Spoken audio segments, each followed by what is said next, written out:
Hai, nama saya Nurul Janah binti Abdul Manaf. Nombor metrik 262508. Saya dan ahli kumpulan saya iaitu kumpulan 4 akan membentangkan mengenai skandal One Malaysia Development Berhad ataupun 1MDB. 1MDB merupakan sebuah syarikat pelaburan negara yang ditubuhkan pada tahun 2009 dan dimiliki sepenuhnya oleh Kerajaan Malaysia di bawah Kementerian Kewangan Malaysia. Saya ingin menerangkan mengenai persoalan ini, iaitu adakah syarikat 1MDB telah melakukan kesalahan setelah mantan Perdana Menteri dijatuhkan hukuman bersalah? Jawapan saya ialah ya. Oleh itu, saya akan jelaskan tentang bukti-bukti kesalahan syarikat 1MDB. Kesalahan 1MDB yang pertama ialah menggelapkan wang melalui penubuhan syarikat-syarikat yang meragukan. Wang yang telah digelapkan disalurkan kepada akaun bank bapa dan abang Jolo. Lebih kurang $6.5 bilion telah digelapkan dari 1MDB melalui rangkaian urus niaga dan syarikat-syarikat yang meragukan untuk membeli aset-aset peribadi dan membiayai perbelanjaan mewah pegawai-pegawai yang terlibat. Skandal 1MDB ini juga melibatkan kes rasuah, iaitu rasuah yang ditawarkan oleh Goldman Sachs kepada pegawai-pegawai M1MDB yang membenarkan Goldman untuk mengatur dan menandajamin 3 bond yang bernilai $6.5 bilion dengan yuran tandajamin sebanyak $593 juta. Goldman juga telah menggunakan $1.6 bilion untuk merasuah pegawai-pegawai Malaysia dan United Arab Emirates untuk mencapai tujuan ini. Seterusnya, 1MDB juga bersalah kerana menjalankan kegiatan pengubahan wang haram. Terdapat 3 fasa pengubahan wang haram dalam skandal 1MDB ini. Pertama sekali ialah fasa Good Star. Dalam fasa ini, lebih daripada $1 bilion telah diseleweng dari 1MDB. 1MDB menggunakan alasan pelaburan usaha sama dengan syarikat Petro Saudi International atau PSI untuk memindahkan wang tersebut ke akaun bank Switzerland yang menggunakan nama Good Star Limited. Fasa yang kedua pula ialah fasa Abar BVI. 1MDB telah menyalahgunakan sebanyak $1,367 bilion yang sebahagiannya diperoleh hasil 2 tawaran bond berasingan dan ditanggung oleh Goldman. Fasa yang terakhir pula ialah fasa Tanur. Fasa ini membabitkan beberapa orang individu yang termasuk pegawai 1MDB yang telah menyelewengkan wang yang bernilai lebih $1.26 bilion hasil penawaran bond ketiga oleh Goldman. Terdapat juga beberapa pernyataan palsu yang telah dibuat oleh beberapa pihak berkenaan kes-kes 1MDB ini. Antaranya pernyataan palsu oleh pegawai 1MDB kepada bank-bank di Malaysia yang bertanggungjawab untuk mengirim wang-wang yang telah digelapkan dan juga kepada bank-bank di luar negara yang menerima wang tersebut. Selain itu, Goldman Sachs juga membuat pernyataan palsu dan menyembunyikan fakta material dalam isu terbitan bond. Apakah alasan Perdana Menteri untuk kesalahan tersebut? Semasa timbulnya skandal 1MDB, Najib telah menyampaikan segala tuduhan dan telah menyatakan tiadanya salah laku terhadap skandal 1MDB dan telah menyalahkan model perniagaan yang bermasalah yang telah menyebabkan hilangnya dana daripada pelaburan kerajaan.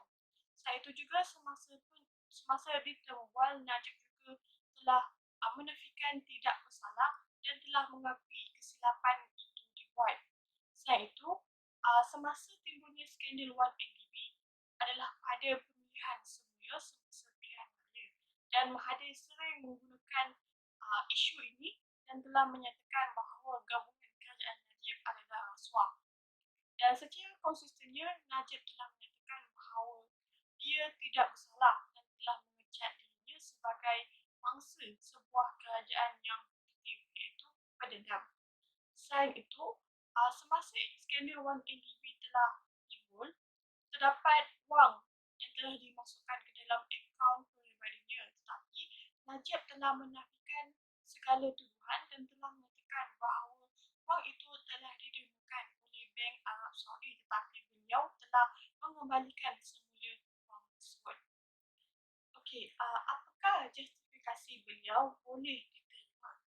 Okey, melalui hasil penyelidikan anti korupsi Jabatan Kehakiman Amerika Syarikat telah mendapati bahawa sebanyak 18.3 bilion telah disalahgunakan dan terdapat 2.6 bilion telah dimasukkan ke dalam akaun pribadi Najib. Dan pihak berkuasa juga telah menggunakan pelbagai tuduhan penyelewengan wang, penyalahgunaan kuasa dan juga pecah amanah kepada Najib. Dan apabila kalau Najib didapati bersalah dan boleh menerima hukuman penjara lebih daripada 100 tahun.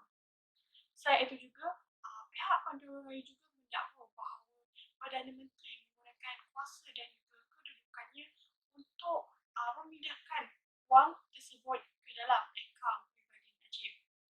Dan kes ataupun skandal 1MDB ini telah menjadi isu terbesar dan telah melibatkan pelbagai pihak dan duit yang telah digunakan ataupun kira-kira 3.5 juta ini telah digunakan ataupun disalahgunakan oleh rakan Subhan ataupun rakan sekutu Perdana Menteri ke atas harta orang kemas, kasur, Van dan juga 2 buah filem Hollywood.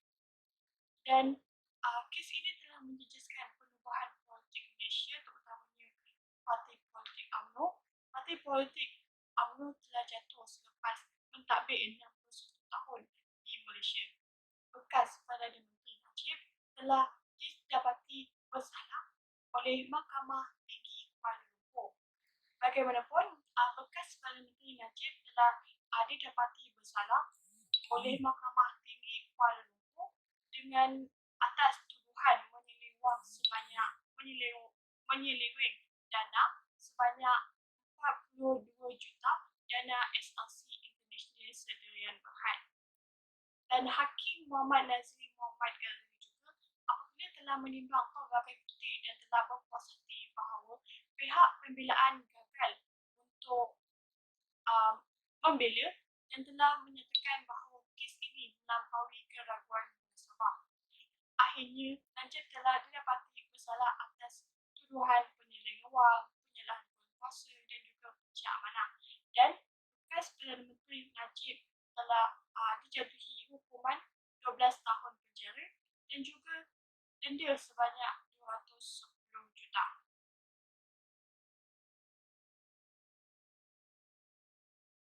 Assalamualaikum dan selamat sejahtera. Nama saya Najihah binti Abdul Jabbar, nombor matrik 262515. Saya akan menerangkan tentang pihak-pihak lain yang terlibat dengan skandal 1MDB. Antara pihak pertama yang terlibat dengan kes 1MDB adalah Low Teck Jo yang lebih dikenali sebagai Jolo. Jolo merupakan anak kepada Larry Low Hok Peng, iaitu sebuah eksekutif bagi syarikat pegangan pelaburan yang dipanggil MWE Holding Berhad. Najib mengamanahkan Jolo untuk menyatukan dana kekayaan berbilion ringgit yang dikenali sebagai Lembaga Pelaburan Terengganu iaitu TIA. Beliau dikatakan hanya terlibat dalam persediaan awal Lembaga Pelaburan Terengganu yang kemudiannya dinamakan semula sebagai 1MDB. Jolo dikatakan penasihat kepada Datuk Seri Najib terpaksa disemak daripada lembaga pengarah 1MDB untuk melindungi bekas Perdana Menteri itu. Pihak kedua yang harus diletakkan kesalahan berhubung dengan skandal 1MDB adalah Nik Faizal Arif Kamil. Nik Faizal Arif Kamil merupakan bekas Ketua Pegawai Eksekutif SRC International Sdn Bhd. SRC International adalah anak syarikat kepada 1MDB dan diletakkan di bawah Kementerian Kewangan pada tahun 2012. Isu yang melibatkan beliau adalah pada 24 Disember 2014 di mana dia sebagai pengarah syarikat SRC telah diberi kepercayaan dan keupayaan untuk mengendalikan harta tertentu yang bernilai 42 juta. Nik Faizal adalah saksi utama dalam perbicaraan kes SRC International yang masih berterusan membabitkan bekas Perdana Menteri Najib Razak. Beliau dinamakan beberapa saksi dalam perbicaraan itu sebagai individu yang mengawal akaun M-Bank Najib yang didakwa memasukkan 42 juta ke dalam akaun itu. Bekas pengarah SRC International iaitu Datuk Subur Mat Yassin menyifatkan bekas Ketua Pegawai Eksekutif syarikat itu, Nik Faizal Arif Kamil, mendapat sokongan individu yang berpengaruh. SPRM telah merekodkan kenyataan Nik Faizal Arif Kamil berhubung isu berkenaan syarikat itu dan pembiayaan politik sebanyak 2.6 juta. Pihak ketiga yang dipertanggungjawabkan atas skandal 1MDB adalah Rosmah Mansor. Tertuduh adalah isteri kepada bekas Perdana Menteri Malaysia iaitu Najib Razak. Pihak pendakwaan telah memfailkan 3 pertuduhan rasuah terhadap Rosmah Mansor pada November 2018 kerana didakwa meminta rasuah bernilai 187.5 juta daripada seorang eksekutif Jepak Holding pada 2016. Ia sebagai imbuhan untuk memenangi projek bersepadu sistem solar fotovoltaik hybrid bernilai 1.5 bilion daripada Kementerian Pendidikan bagi 369 buah sekolah di Sarawak. Mahkamah Tinggi membenarkan bekas Perdana Menteri Najib Razak dan isteri Datin Sri Rosmah Mansor untuk memeriksa secara fizikal ke atas barang yang telah disita oleh SPRM yang didakwa mempunyai kaitan dengan 1MDB. Antara barangan yang dirampas adalah 315 beg tangan pelbagai jenama, 14 utas jam tangan dan 27 pasang kasut pelbagai jenama serta pelbagai jenis mata wang asing. Pihak yang seterusnya adalah Tan Kim Lung. Tan merupakan rakan keluarga dan rakan perniagaan kepada adik-beradik Joe Low. Beliau merupakan pemegang saham di beberapa buah negara di Malaysia dan Singapura yang menjalankan perniagaan dengan saudara mara Joe Low sebelum menjadi orang penting Joe Low dan paling dipercayai. Tan mengendalikan berbilion-bilion ringgit wang daripada 1MDB dan menyalurkannya kepada pelbagai sumber termasuk kepada Joe Low. Tan juga penerima dana sebanyak 11.9 juta kepada Affinity Equity International Partners dari sebuah syarikat Hong Kong. Tan merupakan pemilik Tenor Finance Corp iaitu sebuah syarikat BVI. Tenor Finance Corp merupakan syarikat yang telah memindahkan 681 juta kepada akaun M-Bank bekas Perdana Menteri Malaysia Najib Razak tepat sebelum pilihan raya umum dijalankan. Seterusnya adalah pemberi maklumat. Pemberi maklumat atau whistleblowing didefinisikan sebagai seseorang yang menggunakan kebebasan hak bersuara untuk mencabar penyalahgunaan atau tidak sah institusi yang mengkhianati kepercayaan rakyat. Disebabkan pemberi maklumat sering dianggap sebagai pengkhianat, jadi mereka perlu diberikan perlindungan supaya mereka dapat menggunakan hak mereka untuk melaporkan hak salah laku orang atasan.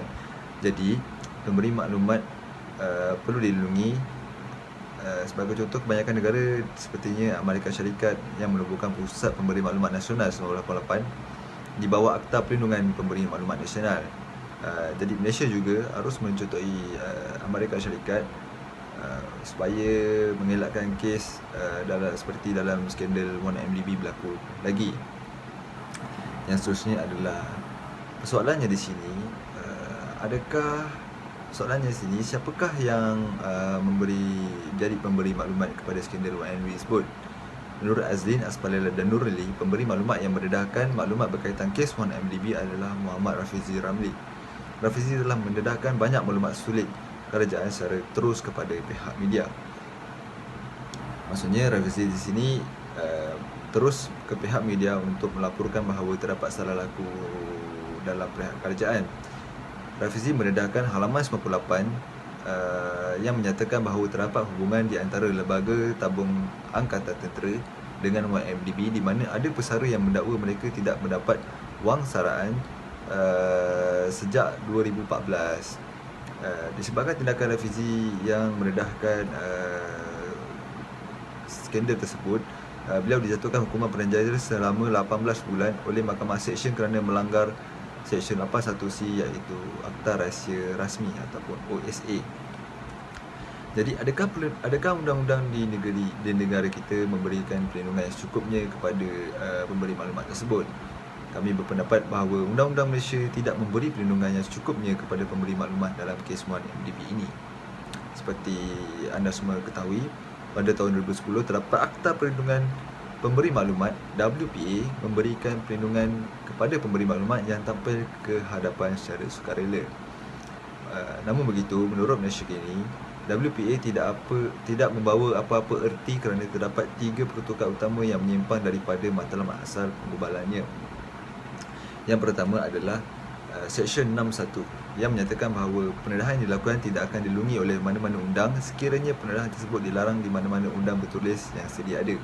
Di dalam kes ini, Rafizi Ramli terus melaporkan kepada pihak media.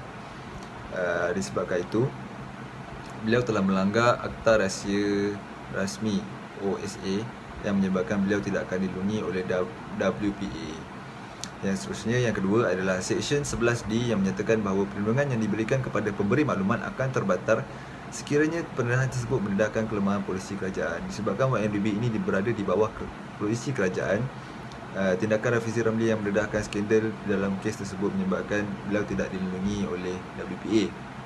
Yang seterusnya adalah yang ketiga adalah Seksyen 81 dipercayai akan melindungi si pemberi maklumat jika individu tersebut pergi ke mana-mana agensi penguatkuasaan terlebih dahulu. Dalam kes ini, Rafizi Ramli terus ke pihak media tanpa pergi berbincang dengan PDRM, pejabat imigresen maupun agensi penguatkuasaan yang lain. Jadi, selepas itu, The Star juga melaporkan bahawa keberkesanan WPA menjadi semakin lemah apabila pindaan kanun kesiasaan iaitu Seksyen 203A berkuat kuasa. Secara ringkas, Seksyen 203A memperlihatkan larangan kepada sesiapa pun untuk mendedahkan dokumen atau maklumat yang diperolehi sewaktu perkhidmatan mereka kepada pihak media maupun orang ramai. Jadi isunya di sini adalah Rafizi Ramli beliau memperolehi dokumen tersebut sewaktu perkhidmatan dia dan mendedahkan kepada pihak media akan kes salah laku tersebut. Jadi kesimpulannya di sini kerajaan menghalang maklumat daripada tersebar kepada pihak ketiga yang menyebabkan kemudaratan kepada kepentingan orang awam. Sekian. Assalamualaikum. Nama saya Nur Tasni binti Suhaimi, nombor matrik 273583. Hari ini saya akan membentangkan tentang isu 1MDB. Apakah pengajaran utama negara kepada skandal 1MDB? Sebenarnya terdapat terlalu banyak pengajaran yang mana boleh diambil daripada skandal 1MDB ini. Antara pengajarannya ialah seperti pertama, kepentingan prinsip tadbir urus organisasi yang baik dan telus. Prinsip tadbir urus yang baik dan telus adalah penting dalam pentadbiran sesebuah organisasi, terutama sekali jika ianya melibatkan dengan organisasi awam di mana wang yang terlibat adalah merupakan milik rakyat dan juga berpotensi mengakibatkan beban kewangan kepada rakyat yang mana jika tidak diurus dengan baik. Dalam kes 1MDB, prinsip ini adalah tidak digunakan dan ini merupakan salah satu puncanya kerana kuasa mutlak terletak di tangan pengerusi lembaga penasihat syarikat dan bukan di tangan pengerusi lembaga pengarah. Yang kedua, kepentingan wujudnya elemen semak dan imbang, iaitu check and balance. Perkara ini adalah satu mekanisme semak dan imbang perlu diwujudkan dalam pentadbiran kewangan negara di mana Perdana Menteri tidak sepatutnya memegang jawatan Menteri Kewangan. Jika perkara ini berlaku, kuasa Perdana Menteri akan menjadi terlampau kuat dan juga tidak boleh dikawal apabila ianya disalahgunakan. Badan anti korupsi iaitu seperti SPRM adalah sepatutnya diberi kebebasan untuk melakukan penyiasatan tanpa terikat dengan mana-mana pihak iaitu termasuk dengan peguam negara. Yang ketiga, bahayanya industri hutang. Sistem riba diamalkan di negara kita dan serata dunia memberikan individu dan organisasi serta negara berhubung dengan banyak dan membayar bunga, malangnya yang akhirnya akan menanggung beban untuk membayar hutang tersebut adalah rakyat jelata iaitu termasuklah yang miskin. Cukai GST adalah melibatkan semua rakyat Malaysia. Sistem riba perlu dihapuskan iaitu dalam jangka yang panjang jika kita mahu memastikan pemimpin negara disekat dari membuat negara juga terjebak dengan beban hutang.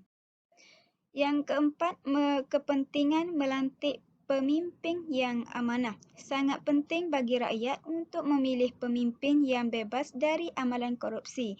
Ciri amanah adalah seperti ikhlas dan tulus mesti ada dalam kalangan pemimpin negara. Rakyat perlulah memilih pemimpin yang mana berdasarkan kriteria yang telah digariskan oleh agama dan bukannya berdasarkan wang ringgit ataupun material yang diberikan untuk membeli undi. Kepada rakyat, jangan terlalu mudah diperdaya dengan wang ataupun apa-apa habuan yang diberikan oleh pemimpin politik untuk kesenangan yang cepat. Akhir sekali, keperluan merubah nilai masyarakat iaitu nilai masyarakat sangatlah perlu diubah supaya lebih menekankan prinsip Islam dan menjadikannya kebahagiaan akhirat sebagai objektif sebuah kehidupan. Sekian daripada saya. Terima kasih.